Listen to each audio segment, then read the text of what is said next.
All right, hello everyone. I have the privilege to have Andrei Polgar here via technology. So we're actually here on a hangout and able to communicate. And he's here with me to talk about his amazing book on economics. So Andrei, if you just want to start out, just tell everybody about yourself and what inspired you to write this book.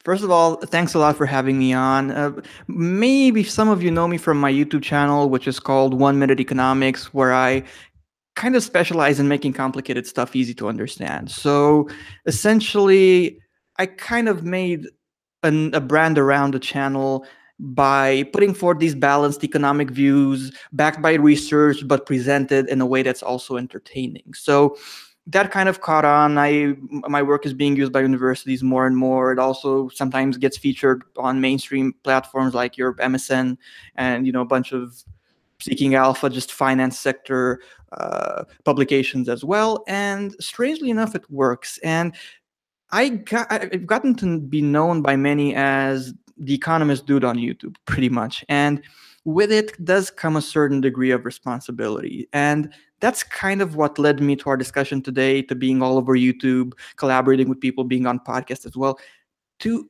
do my best to spread the word about my book. Because I'm not the type of person who is quick to panic. Like, I'm a pretty hands-on economist. I think I put a good balance on the table between researching things, but also getting my hands dirty. So whether it's cutting edge stuff like cryptocurrencies or traditional assets like real estate, I like to be involved in the things I talk about.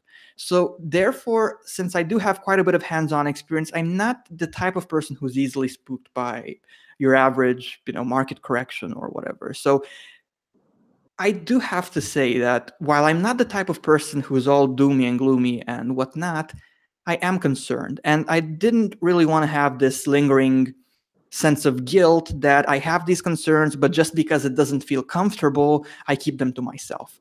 So essentially, I've decided to write The Age of Anomaly. I'm going to show it to you guys real quick. I like to laugh and tell people that if you don't read it, you can just work out your biceps with it. It is a huge book. Like, 400 plus pages, and I've written it to kind of give people the best from A to Z guide that I can on preparing for the next financial crisis. Like, I start by guiding them through economic history from the first recorded asset bubble, the tulip mania that peaked in 1636 to 1637, moving on to, of course, modern day popular case studies like the dot-com bubble, like the Great Recession, or modern day case studies nobody heard of, like the short domain mania of 2015 to 2016. And I'm pretty sure I'm the only economist who ever studied that one. And I do these things not because I think history repeats itself, but because I do believe it tends to rhyme. And by studying history properly, you get a glimpse into human nature. You get to understand what makes us tick, how we go from being overly euphoric to excessively pessimistic. And it's this kind of understanding, especially after we draw some parallels, find some common denominators when it comes to all of those case studies. It's precisely this understanding that's going to help people position themselves in a way that maximizes the likelihood that they're going to spot the next financial crisis as early on as possible, we hope. But the second dimension of my book is all about humility, because I keep stressing to people that even someone like myself, who partly due to the nature of his occupation thinks about these things all day, even I might be taken by surprise by whichever black swan event causes the next crash. So I believe it's wise to dedicate just as much time and energy to being more financially resilient in general. So in the second part of my book, I make it my number one mission not to get people hooked on predictions that I make or strategies that I spoon feed them, but rather I take them through asset classes one at a time. I help them figure out for themselves what they should invest in, why they should invest in it. And essentially, it's my goal to make them logic driven economic thinkers. Because with knowledge comes clarity. And that clarity, as Warren Buffett says, is going to enable you to be fearful when others are greedy and greedy when others are fearful. Or, in other words, when everyone thinks they're going to get rich off the stock market, you're going to say, wait a second, maybe it's time to take some profits off the table. And the same way, when everyone's frightened and panic selling their portfolios, you're going to say, wait a second, I actually have a plan in place for this. So maybe it's time to go bargain hunting. And I tried to get the message across that these things may seem complicated, but as I do on my YouTube channel, as I do through my books, I'm pretty good at making complicated stuff simple to understand. And this is what I tried to do with the Age of Anomaly, to make it seem not like it's this arrogant know-it-all who talks down on people, but rather like you have a close friend who just so happens to be good at economics, who shares a few tips with you about what his concerns are at this point. And that's pretty much it. Well, you made some great points. When I first went through your book, and it is great, by the way. When I think about economics, I think about macro and micro. And I wanted to understand a little bit more your thought process, because going through your book, it does take a historical perspective. It feels more like it's not really economics, it's strategy. You're looking at case studies, what happened before, why these things happen. And I wanted to know why did you decide for that field? Because it does seem to really, I could see the economic perspective, but on the far end of it, if you could elaborate on that. My main concern, and actually the number one people tend to request, is something that works for them. So essentially, yeah, it's a pluridisciplinary approach pretty much that goes beyond your basic economics, because the end goal for the specific book is not so much being an academic reference point as it is being a guide with actionable information. So what I tried to do in this book is focus more on things that people can put to good use. Focus more on, okay, as you've mentioned, there's a strong historic component to this book. That's because, once again, it's easy to find your metaphors. It's easy to get the message across about, the various things we tend to do when there's financial incentive involved, the various mistakes we tend to make, and so on. It's far easier to get this type of message across when you have history helping you through various metaphors that you don't have to even go through much trouble to find. And essentially from there, once again, there's always a strong demand, especially by people on my channel, and generally speaking, people who give me feedback about my work. The number one question, even with the many collabs I've had so far, has been this. Okay, you've written the book. Tell me what I should do. Tell me what kind of a plan I should make. Tell me how I should make that plan. So essentially, there's really no other choice if you're serious about getting your message across in a way that's effective and in a way that gets people to do something. Because I think the number one mistake a lot of my peers make is that in their effort to cover all bases, academically speaking, they lose their audience. And once you lose a person, with every chapter that you write in the book, with every sentence of every chapter you write in the book, it kind of needs to be a goal in your subconscious too. And this is, of course, where a bit of marketing background on my end comes in. You need to have this entrenched in your subconscious that you want people to continue reading the book. So essentially, every paragraph, aside from being an effort by you to put information from here to there, every paragraph has to also have the goal of convincing the reader to read the next one.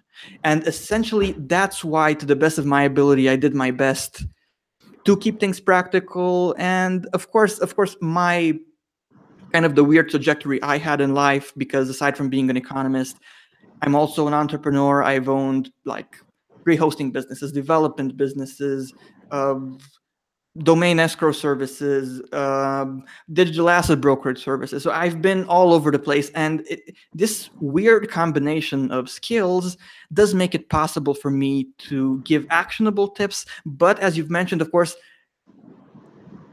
from the perspective of someone who knows his economics. But my number one goal is more so than just maximizing everything when it comes to the academic dimension, focusing on the actionable in this book. So bring it to that is, as you mentioned, you're a successful entrepreneur, and your academic your YouTube, channel is very informative. So why write a book? What was the burning desire behind wanting to put this book together?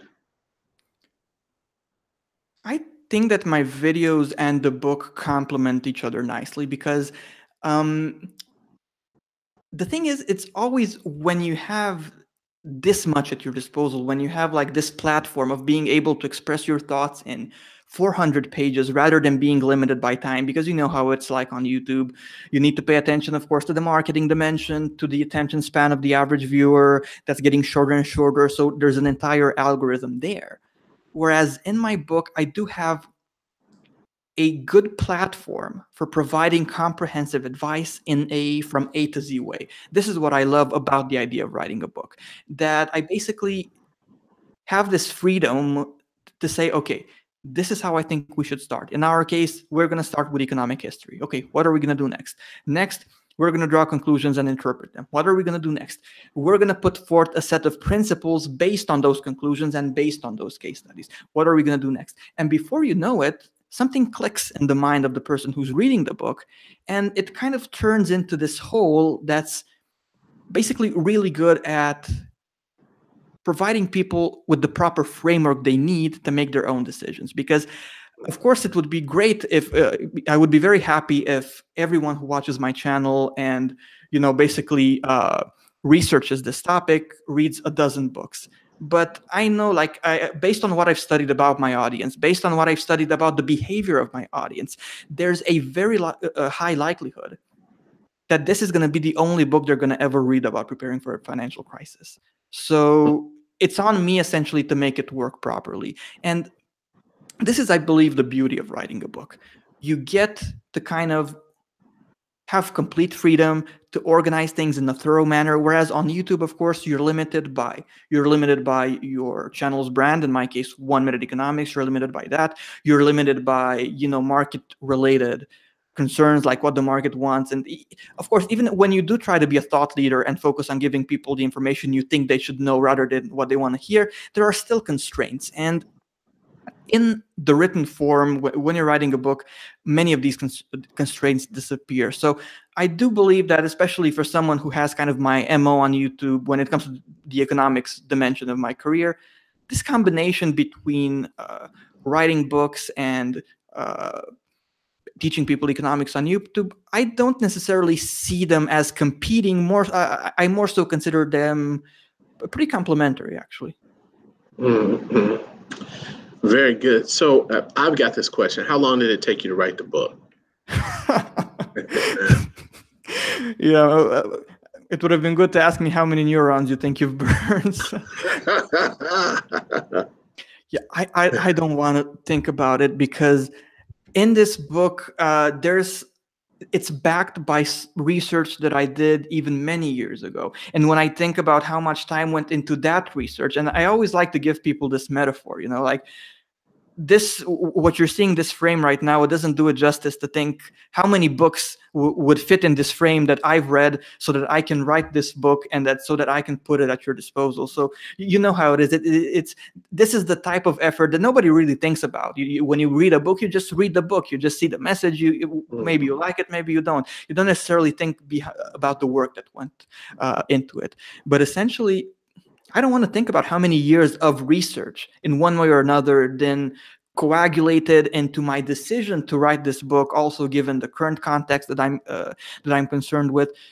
And then, of course, it took form. And after it took form, once again, the frustrating aspect about writing the book is that you do need to be professional when releasing a project. So a ton of your work that goes into writing a book exceeds the mere endeavor of writing a book. You also have to take care of the editing. You also have to check cross-reference, especially since I do have a pretty strong community on YouTube. And believe me, if there are errors in this book, I'm going to know because there is, of course, and I think it's a great thing. You need to be accountable for what you write, for what you do. I know right off the bat that in one of my animations, if I used the flag of country X in 1845, I had better make sure it's the right flag for 1845, because if it's the flag that was introduced in 1850, there's going to be a problem. So it is good that you have this community that keeps you in check. But yeah, for this reason, it's a Herculean task to write a book if you want to write it properly, of course. If you only want to write books for the sake of writing books, of course, that's people's prerogative. But right. Well, let me ask you this. This is exciting. Where can we get the book? When can we get the book? Well, you can get it pretty much everywhere books can be found. It's available in digital form and print form on Amazon. Also, it's available digital plus print on Barnes & Noble. The digital version can be found also on iBooks, which is Apple's application for books. And of course, it's also available on Kobo. This week, when you're going to be publishing this post, I'm kind of doing my best to garner as much attention toward my work as possible. So I'm going to have a ton of collabs. But what I'm doing when it comes to the book in question, the book itself, is one, I'm lowering the price from the usual $10. It's never that expensive, but I'm kind of this week to give everyone a fair shot at buying it as close to free as as you can price it. If someone buys it as of this point and until Sunday, it's only going to cost, and I kid you not, 99 cents. So that's a thing. Yeah, because my end goal is essentially gaining access to as many minds as possible. The end game The end game here is trying to plant as many seeds as you can so that they germinate, and hopefully turn into something awesome. But if it's one thing I've learned by running so many businesses, is that even when you're selling an idea, you're still selling. And that brings me to the second part of my campaign, which is the fact that on my YouTube channel, once again this week, I'm actually organizing a contest and giving people an incentive to tell others about my book on Facebook, on whatnot. I got a ton of sponsors on board. I even have, for a book launch contest, it's huge. My first prize is 1 Bitcoin, for example. So it's wow. Yeah, and I have like tons of prizes, like $100 Amazon gift cards or domain plus hosting packages from other sponsors. So I just basically did my best, because at the end of the day, if people don't know your book exists, there's no way for them to be exposed to your ideas. Right. So I've made it a goal, especially for this 7-day period. It's kind of this weird combination between altruistic reasons and selfish reasons. Altruistic reasons, of course, I do believe in the ideas that I put forth, and I want as many people as possible to put them to good use. But it's also a selfish element, because I don't want to feel guilty. I don't want to, let's assume that, okay, this and that materializes and I've had these concerns for so long. I don't want to have that feeling that I let people down by not doing my best to spread the word. So I think I've recorded about 100 collaborations like ours today. I have the contest. I have the price reductions. I have all of these things basically in an effort to kind of stay true to myself and say, look, when it comes to this book, when it comes to this promo period, you genuinely gave it your best. What happens next is, it is outside your control as of a certain point. Yeah, well, you've done a great job, and I really appreciate it.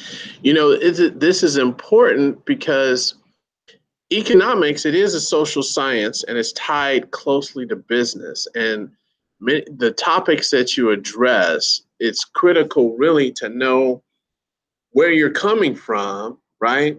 And where you are to get a perspective of where you're going to go in the future. So I really applaud you for putting that together and for the work that you do. So I strongly support it. Excited for the release and the push. This is really great. Thank you, and I appreciate the collaboration. So, and I appreciate the opportunity to speak to you guys.